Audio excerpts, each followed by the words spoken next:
Santo, olha, escolha dentre vós, não chama ninguém de fora, mas dentre vós, dentre os irmãos da igreja, escolham 7 homens que possam estar encarregados desse trabalho, dessa responsabilidade, desse serviço. E esses homens têm que ter boa reputação, têm que ser cheios do Espírito Santo e de sabedoria. Então, queridos, primeira coisa que nós aprendemos, para trabalhar na casa do Senhor, independente da área que você trabalha, obreiro, recepcionista, músico, professor de departamento infantil, som, enfim, é necessário que você tenha uma boa reputação. Tem uma boa reputação, porque a tua reputação pode ou não, né, fazer com que a igreja seja bem vista ou mal vista. Outra coisa, tem que ser cheio do Espírito Santo. Qualquer trabalho, não tem trabalho menor ou maior. Para ser um músico, para ser um obreiro, para ser um professor do departamento infantil, tem que ser alguém de boa reputação e cheio do Espírito Santo. Mas eu não vou orar por enfermos. Não tem problema, tem que ser cheio do Espírito Santo. Quem sabe se vai orar por enfermos ou não é Deus. Ok? Como foi o caso de Estevão. Se vai realizar milagres, grandes prodígios ou não, não é o cargo que faz o cristão, mas é Deus quem prepara, que qualifica. Estevão era um diácono, mas como vimos no domingo à noite, Deus realizou. Estevão, debaixo do poder de Deus, realizou sinais e grandes prodígios, Lucas não entra em detalhes, mas nós imaginamos, né? Libertação de demônios, de cura, enfim, milagres e grandes prodígios. Se destacou.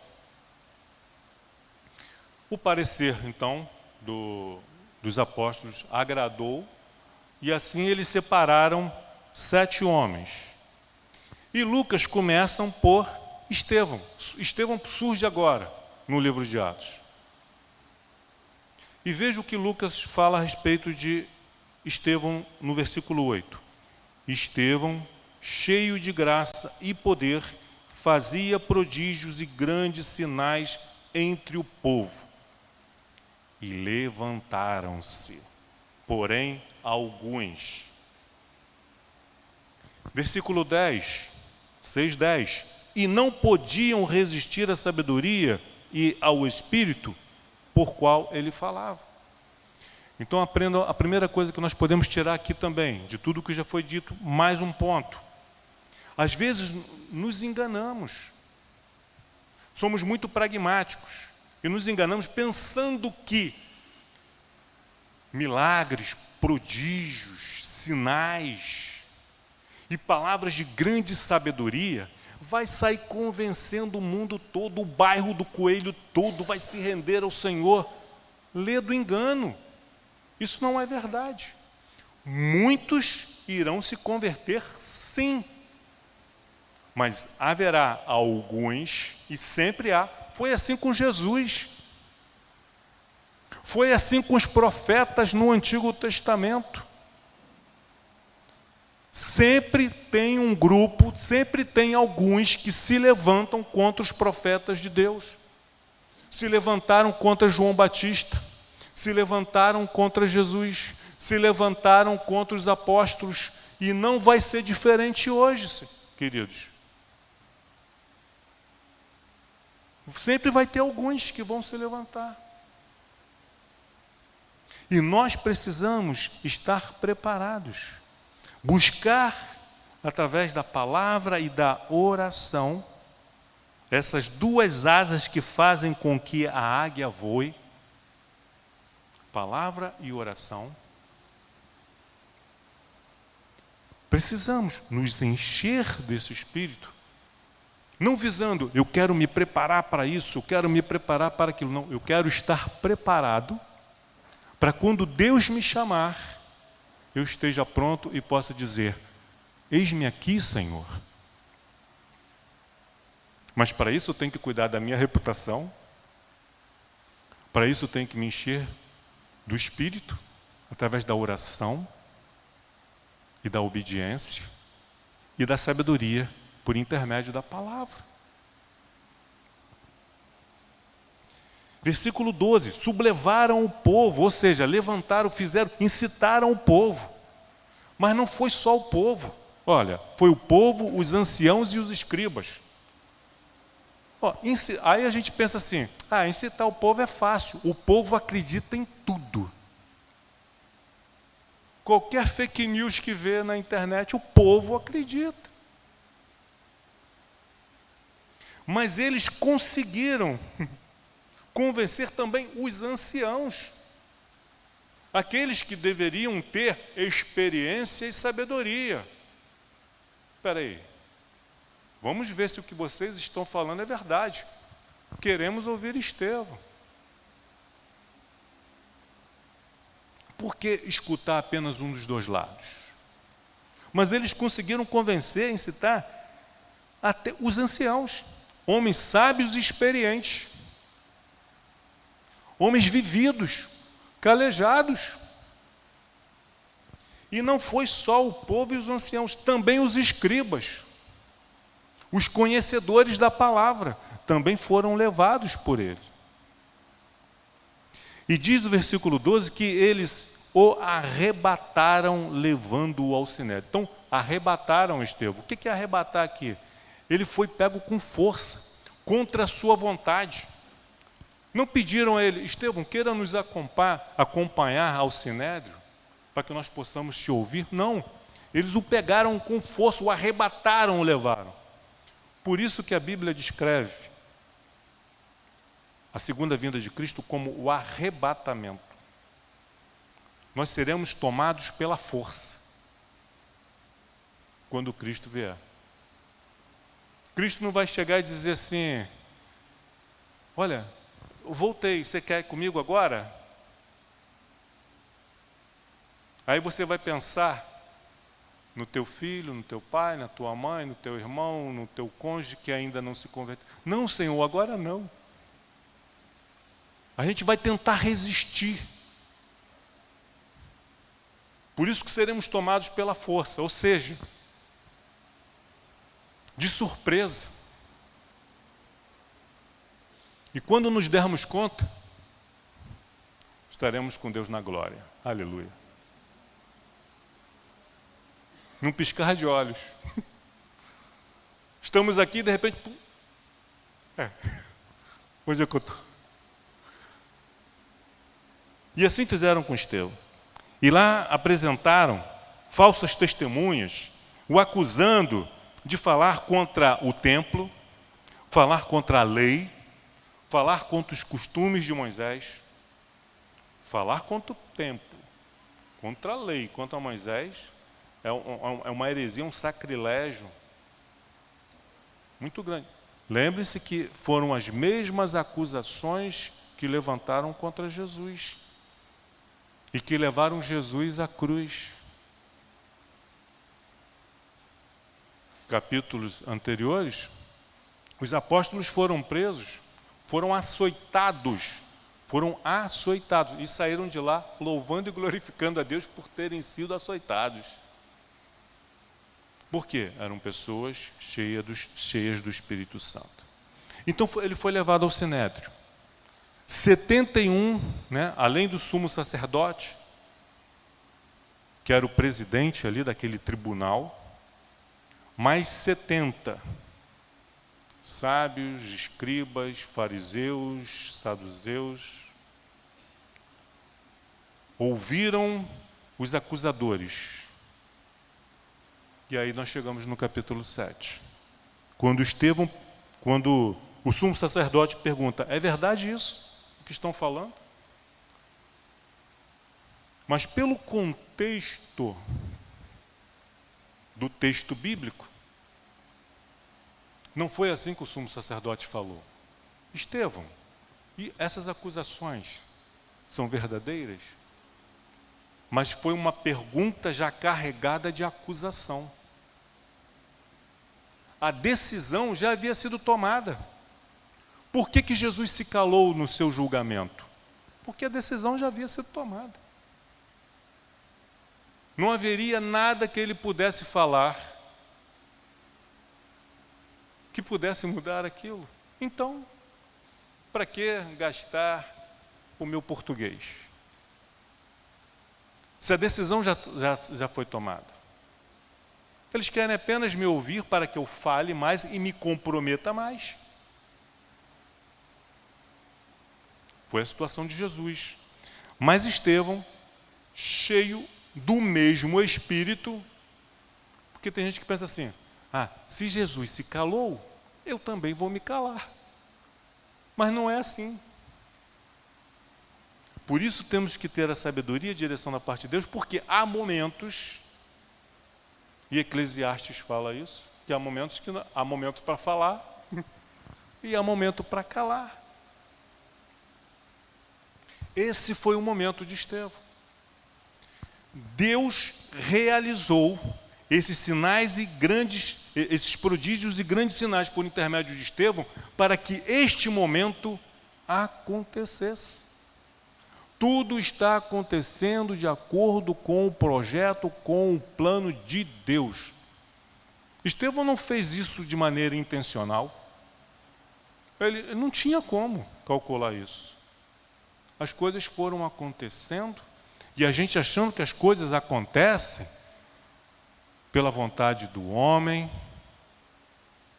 ou do príncipe deste mundo, e não é. Há um trono, João em Apocalipse vê um trono nos céus, e esse trono não está vazio, esse trono está ocupado pelo Todo-Poderoso, o Rei dos Reis, o Senhor dos Senhores. O Criador dos céus e da terra está sentado no seu trono, reinando soberanamente, e não há nada que aconteça na sua vida, na minha vida ou no mundo que não esteja debaixo da direção do plano, do projeto de Deus para a humanidade. Com as nossas atitudes, com os nossos erros, podemos sim, retardar, atrapalhar os planos de Deus para a nossa vida, mas a responsabilidade é nossa. E teremos que prestar contas disso. Mas através da nossa submissão, da nossa obediência, nos tornamos apenas colaboradores de Deus e deixamos Deus agir. E foi o que aconteceu aqui. Então, Estevão, cheio do Espírito Santo, com sabedoria, ele se volta para aqueles homens, para o Sinédrio, para aquelas autoridades, e fala, e responde: varões e irmãos, ouvi. Olha o respeito, vê a solenidade? Os homens da sua idade, ele chama de irmãos. Os mais velhos, ele chama de pais. Ouvi. O Deus da glória apareceu a Abraão, nosso pai, quando estava na Mesopotâmia, antes de habitar em Harã. Isso há 2000 anos antes de Cristo. E lhe disse, Deus disse a Abraão: sai da tua terra e da tua parentela e vem para a terra que eu te mostrarei. Então saiu da terra dos caldeus e foi habitar em Harã. E dali, com a morte do seu pai, Deus o trouxe para esta terra em que vós agora habitais. Nela não lhe deu herança, descendentes, filhos, nem sequer a ele um espaço de um pé, nem 1 metro quadrado daquela terra foi dada para Abraão. Nem o espaço de um pé. Mas Deus prometeu dar-lhe a posse dela, da terra, aonde os olhos de Abraão alcançavam. Ele olhou para o sul, para o norte, para o leste, oeste, onde até a tua vista possa alcançar. E Deus falou isso para ele do alto de um monte, onde tinha uma visão panorâmica. Toda essa terra te darei. Versículo 5. Nela não lhe deu herança, nem sequer o espaço de um pé, mas prometeu, Deus prometeu, dar-lhe a posse dela, e depois dele a sua descendência, não tendo ele ainda filhos. E ele não está falando isso para um homem jovem, casado com uma mulher jovem. Ele já está falando, Deus está prometendo isso para um homem idoso, casado com uma mulher idosa também, que já não tinha condições de ter filhos, de gerar filhos, humanamente falando, que quando era jovem não teve filhos porque ela era estéril, e a Bíblia diz que Sarai era estéril.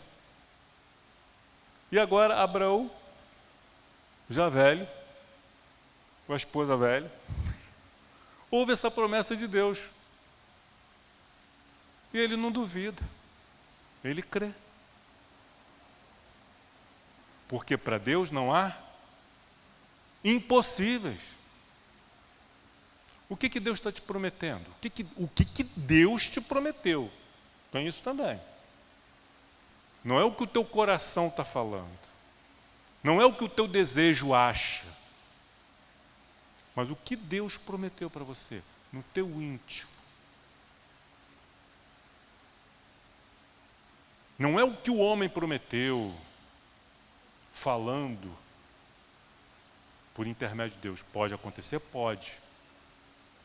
Mas não em larga escala, como acontece em determinados lugares. O que Deus te prometeu? Não olhe para as circunstâncias, não olhe para as suas limitações, para as suas dificuldades, para a tua incapacidade. Apenas creia. E Abraão creu. Aleluia. Versículo 6, e falou Deus que a sua descendência seria peregrina.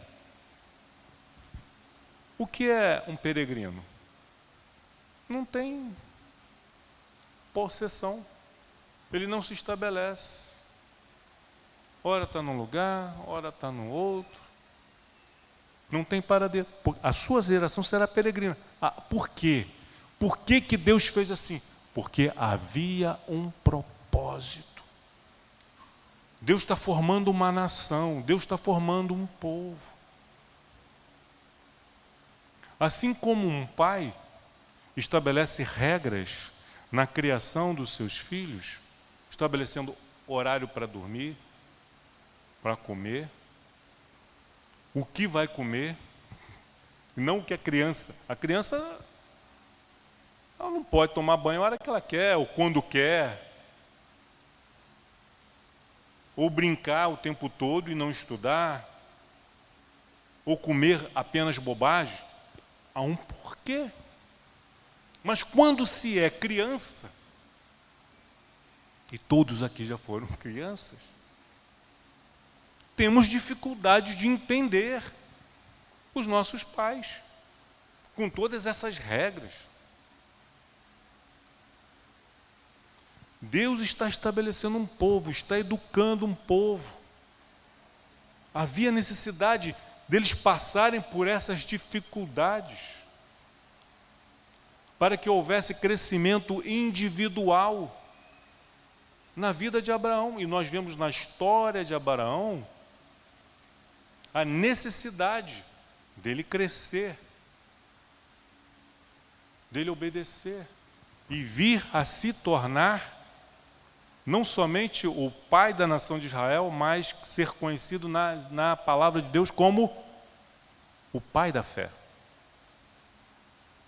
Ele não se tornou o pai da fé do dia para a noite. Como ele não veio a ter um descendente do dia para a noite. Deus prometeu, vou te dar um filho, vou te dar herança. E 9 meses depois estava nascendo a criança. Não. Foram anos de caminhada, de jornada com Deus preparando Abraão para aquele momento, quando Isaac com 12 anos, imagina seu filho com 12 anos, Deus dizendo: ofereça o teu filho em sacrifício a mim. Todos esses anos peregrinando pelo deserto, passando por lutas, guerras, dificuldades, aprendendo, foi para preparar Abraão para esse momento, para que ele estivesse qualificado para obedecer. Deus sabia que naquele momento em que ele falou com Abraão e chamou, olha, lá na Mesopotâmia, atual Iraque, olha, sai da tua terra, sai da tua parentela, eu vou te dar uma terra, vou te dar uma descendência, uma herança, e fizesse tudo isso em 1 ano. Vocês acham que 12 anos depois do nascimento de Isaac, Abraão estaria preparado espiritualmente para obedecer a Deus? Não estaria. Então, toda essa nossa peregrinação pelo deserto da vida, alguns ficam no deserto da vida pela incredulidade, como foi o caso do povo de Israel, depois que sai do Egito. Mas muitas vezes, debaixo da direção de Deus, o deserto é uma escola, onde você está sendo preparado, adestrado para a batalha, para a vida e para vir a ser exemplo. Todos os heróis da Bíblia, os heróis da fé registrados lá na Epístola aos Hebreus, está ali registrado como exemplo. Nós podemos olhar para a vida desses homens no passado e ver os seus pontos positivos, a sua obediência, a sua fé, o seu temor a Deus, como bons exemplos a serem seguidos. Aonde eles erraram, aonde eles caíram, aonde eles falharam, como exemplos a não ser seguido. E Estevão continua o seu discurso. E entenda o seguinte, Estevão está fazendo esse longo e elaborado discurso, começando em Abraão, indo até Salomão, com a construção do templo, um espaço aí de 1.500 anos, aproximadamente. Ele faz um resumo da história de Israel de 1.500 anos, sem ter um apontamento sequer na mão. Tudo de cabeça. Porque ele era um homem cheio do Espírito Santo e sabedoria. E por quê? Porque ele se preparou para esse momento. Deus veio preparando ele para esse momento.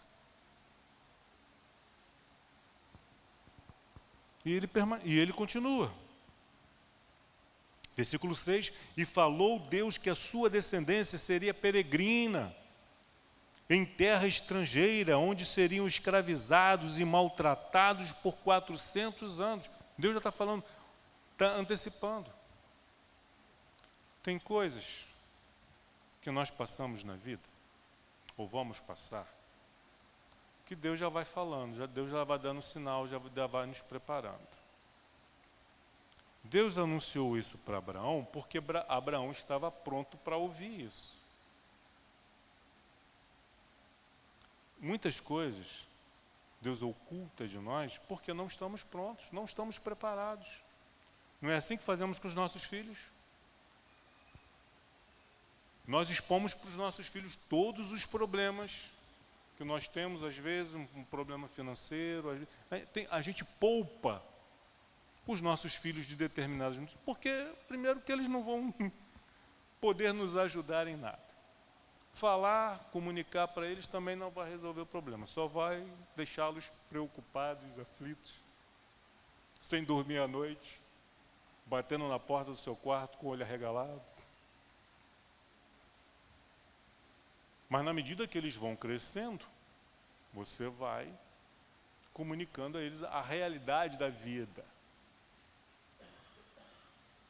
A vida não é uma loja de doces ou de chocolate.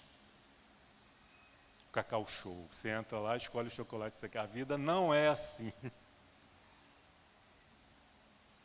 E aí você vai falando, porque está na hora. E Deus falou com Abraão. Seria peregrina em terra estrangeira, onde seriam escravizados e maltratados por 400 anos. Por que isso? Era necessário. Para preparar o povo, essa nação, os descendentes das 12 tribos de Jacó, precisavam ser preparados.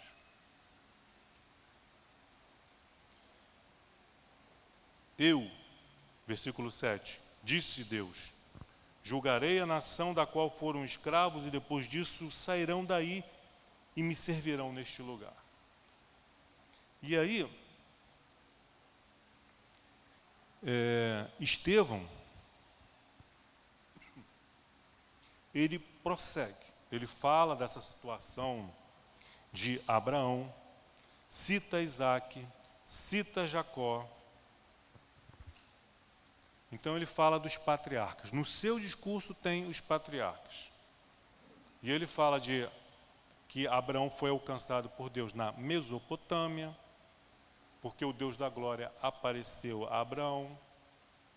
Em Isaac, não em Moisés, mas bem antes de Moisés, uns 600, 700 anos antes de Moisés, Deus institui a circuncisão, antes que houvesse lei, antes que houvesse tabernáculo, porque Deus não está limitado a essas coisas para falar aos seus servos. E Jacó, os patriarcas, foram peregrinos, habitaram em tendas, no deserto, cercado de inimigos, povos hostis. E muitas vezes Deus permitia que eles estivessem cercados por povo hostil, porque quando você está cercado por um povo hostil, você, o que você faz? Mantém distância. Você procura manter distância. É inimigo, então você mantém distância para a sua própria segurança. Mas todas as vezes que Israel, os patriarcas, Israel, se aproximaram de povos que não eram hostis, eram simpáticos. Sejam bem-vindos à nossa terra, vocês podem habitar aqui. Os seus filhos e filhas podem se casar com os nossos filhos e filhas. Vamos ser um só povo. E aí morava também o perigo, porque nessas alianças que Deus proibiu, para ele não fazer aliança com outros povos, por quê? Porque Deus é metido? Não, para a própria segurança.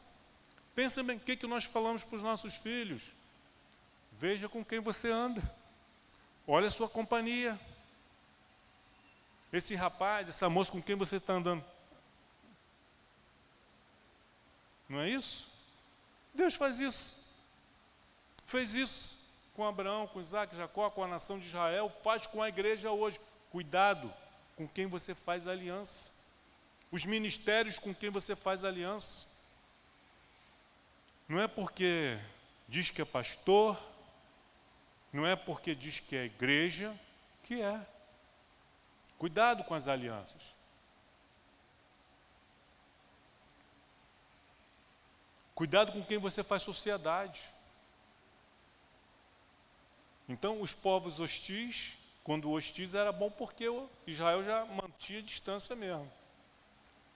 Mas o perigo está também na serpente. Astuta e maliciosa. Que se aproxima de você com um sorriso, se passando por seu amigo ou sua amiga.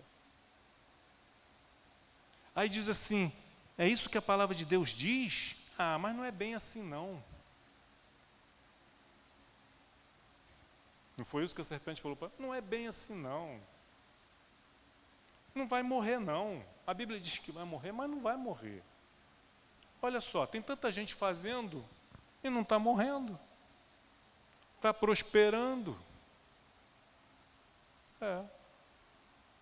Mas não consegue ver que essas pessoas estão mortas. O coração está batendo, ela está vivendo, está comendo do bom e do melhor, está prosperando, tem saúde, mas espiritualmente está morta.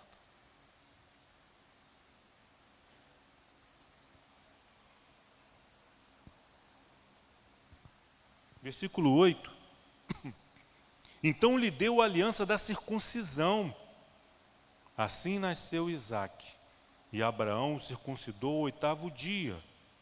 De Isaque procedeu Jacó, e deste as 12 tribos, os 12 patriarcas. Então ele começa o seu discurso pelos patriarcas. E está mostrando para o Sinédrio de que Deus não está limitado ao território de Israel.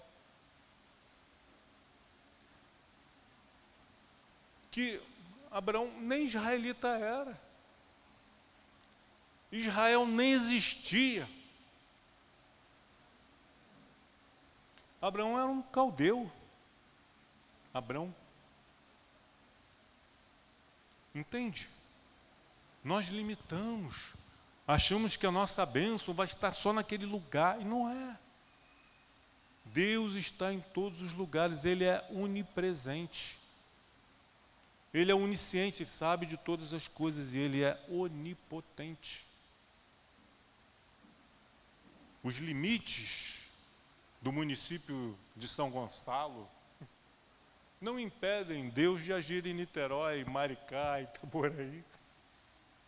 Os limites do estado do Rio também não impedem Deus de agir em outros estados, em outros países.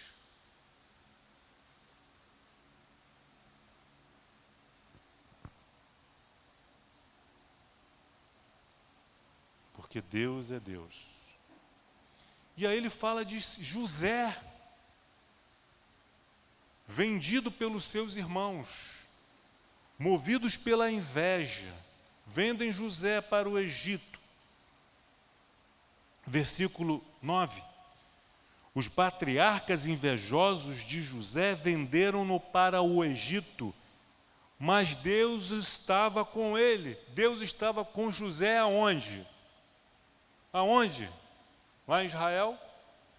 Lá em Jerusalém?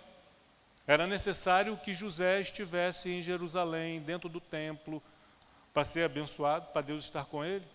Aonde que Deus esteve com José? Aonde, gente? No Egito. Em que condição ele estava? Ele foi para lá como um homem rico, próspero, para fazer negócio. Como que ele foi parar no Egito? Como escravo.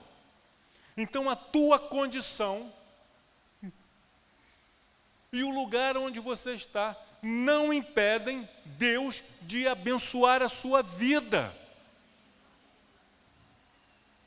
Talvez no seu trabalho você se sinta um escravo do seu patrão, do sistema. Mas isso não impede a Deus de te abençoar, de te guardar e de te fazer prosperar. Mas o diabo, não satisfeito, levanta uma endemoniada lá e faz uma falsa acusação contra José, porque ele não cedeu aos seus encantos. E José vai parar na cadeia. Agora, um escravo preso,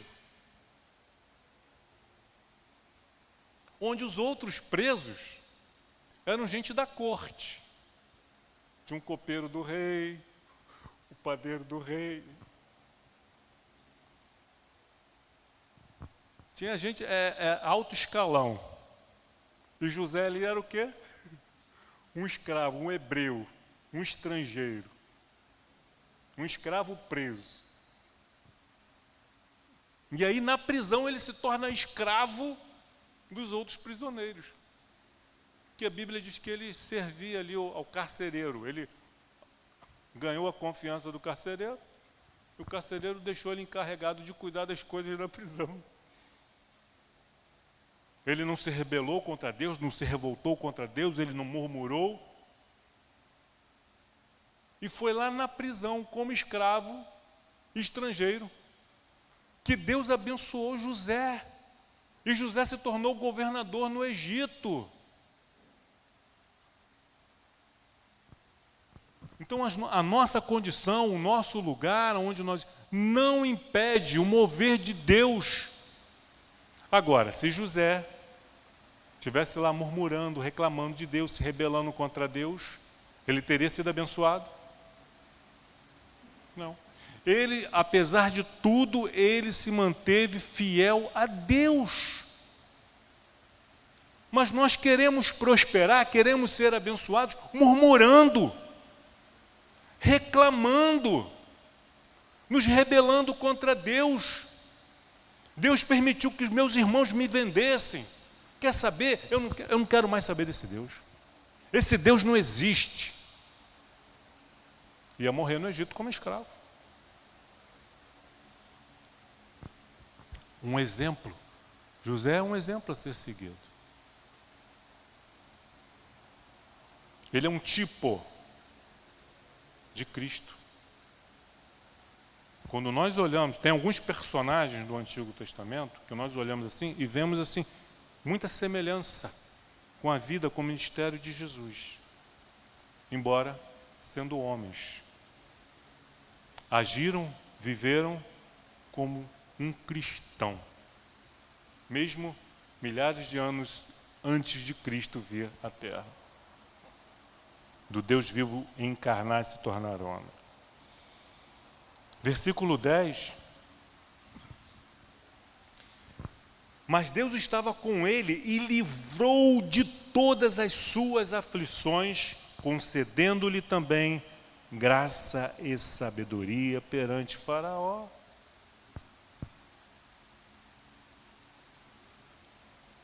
Rei do Egito, que o constituiu governador daquela nação e de toda a casa real. Queremos ser reconhecidos, mas nos esquecemos de sermos fiéis em todas as coisas, servindo ao homem como servindo a Deus, dando bom testemunho.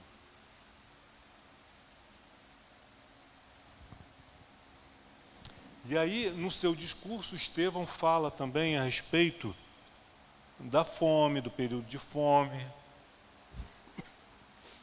da sabedoria que Deus deu a José para governar o Egito, decifrar o sonho de Faraó, do seu encontro com seus irmãos, quando seu pai é levado. Então ele fala no seu discurso, com muitos detalhes, muita riqueza de detalhes, sobre os patriarcas, sobre José, fala sobre o cativeiro e sobre Moisés, o êxodo, a lei. Quando Deus, livra Moisés da morte, aonde que Moisés estava? No Egito. Moisés, o que Moisés fez? O que Moisés fez para merecer esse livramento? Nada. Era uma criança de 3 meses de idade. Não tinha feito nada, não sabia nem o que era Deus, não tinha entendimento, não sabia nada, era uma criança. Mas Deus o livrou para um propósito.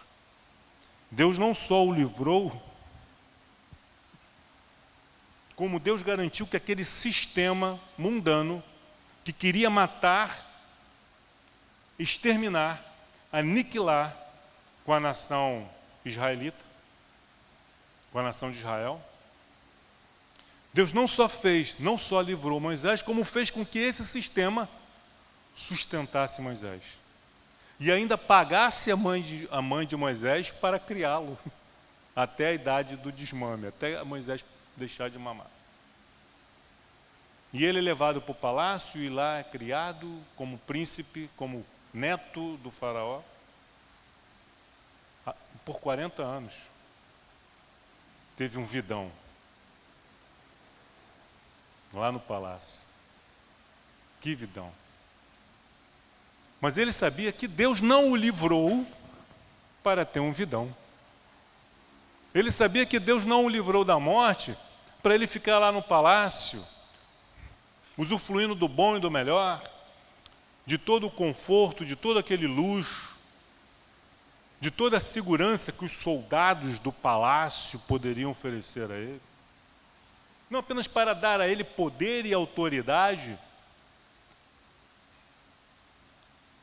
Ele entendeu, eu não estou aqui com esse propósito. Deus me livrou para algo maior do que apenas me dar tudo de bom e do melhor que o Egito pode me oferecer. Não. Ele olhava para o seu povo e ele tinha noção de que ele não era um egípcio de nascença, e via os seus irmãos aflitos, sofrendo. Isso aponta para nós cristãos. Nós não podemos ser omissos e cruzar os nossos braços vendo os nossos irmãos sofrendo a opressão do Egito. Estamos aqui usufruindo tudo do bom e melhor do Egito. Ficar com peninha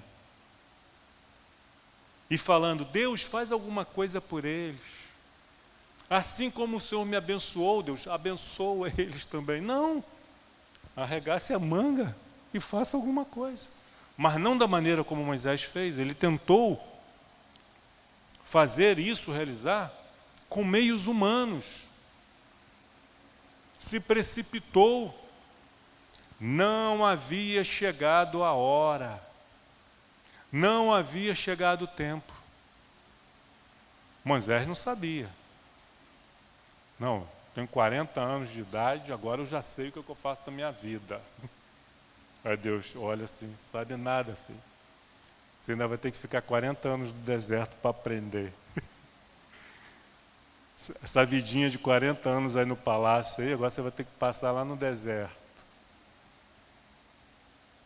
Cavando poço, cuidando de ovelha, procurando pasto, calejando a mão, poeira na cara, para que você então seja preparado para o propósito para o qual eu te levantei.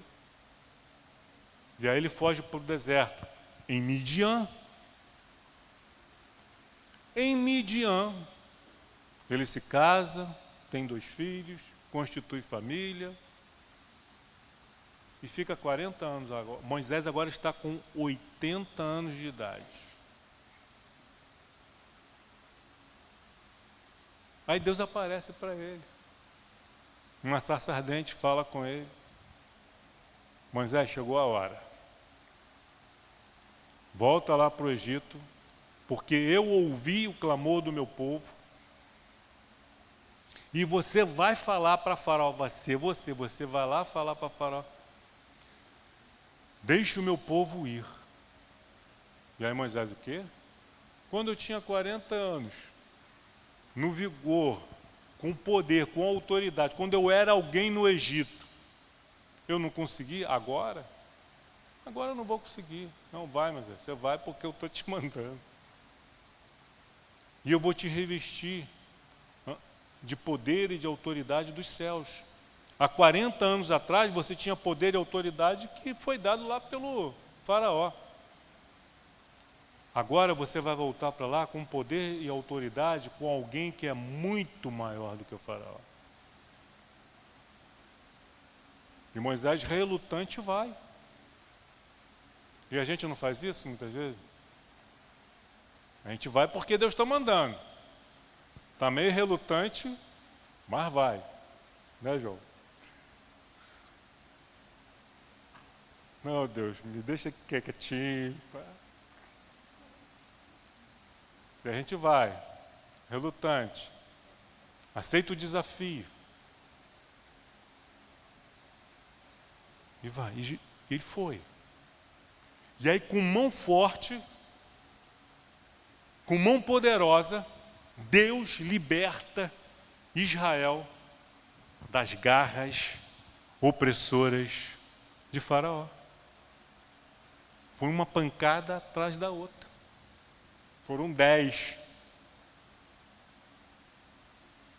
Gradativamente. A 10ª foi a morte dos primogênitos. E aí foi o Egito assolado, destruído. O exército poderoso do Egito não pôde fazer nada para impedir a mão de Deus. Não pôde. E deixou ir. Chegaram diante do Mar Vermelho, Deus abriu o mar. Eles não tinham como atravessar o mar. Não havia barco, não havia uma ponte, não havia um túnel. Deus abriu. Os livrou. Chegaram no deserto. No deserto Deus sustentou com água e pão. Não deixou faltar o alimento.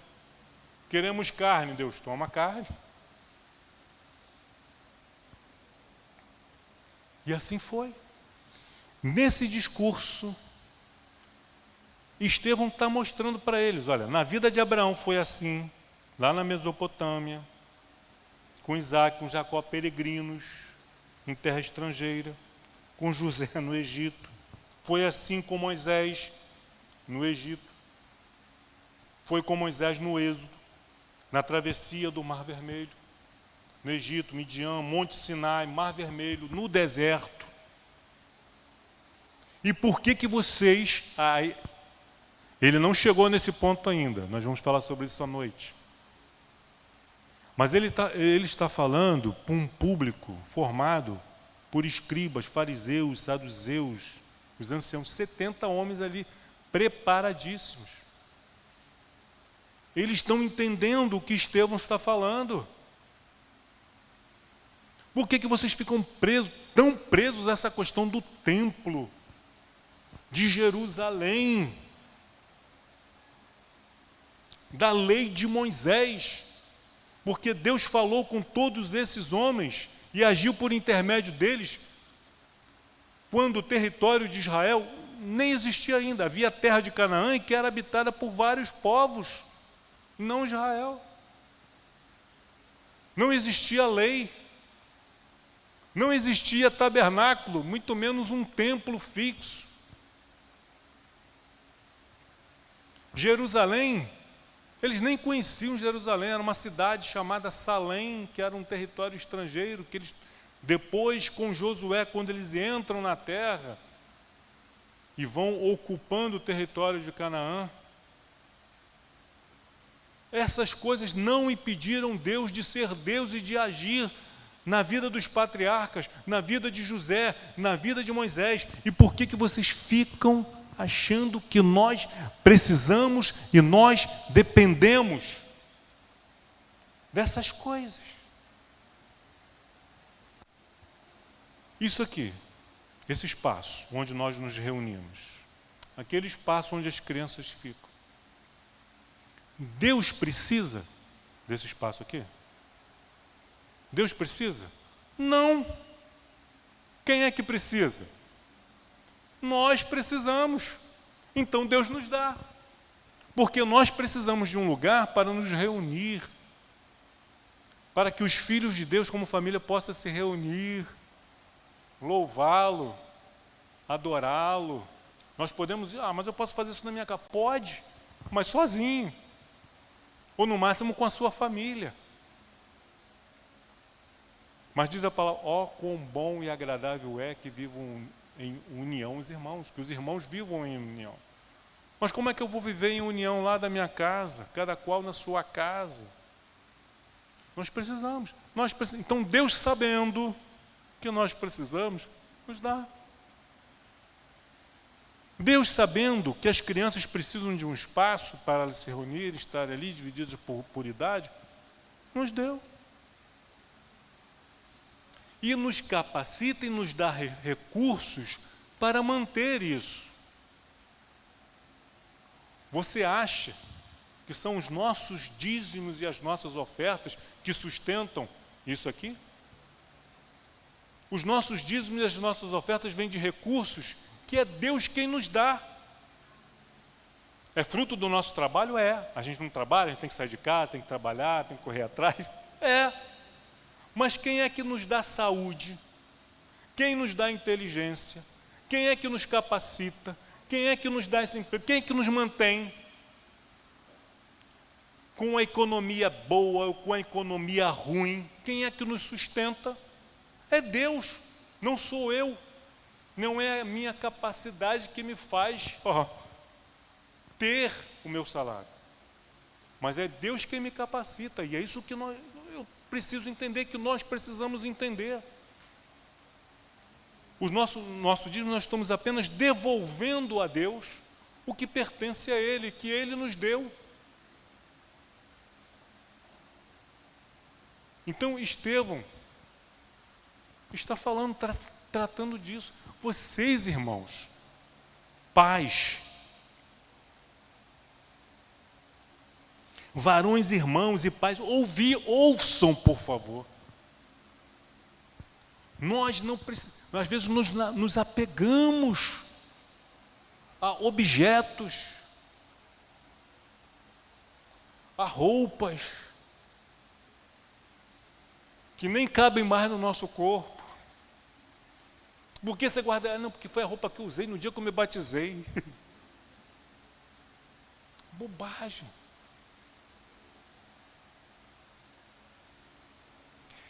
E assim concluímos a mensagem agora.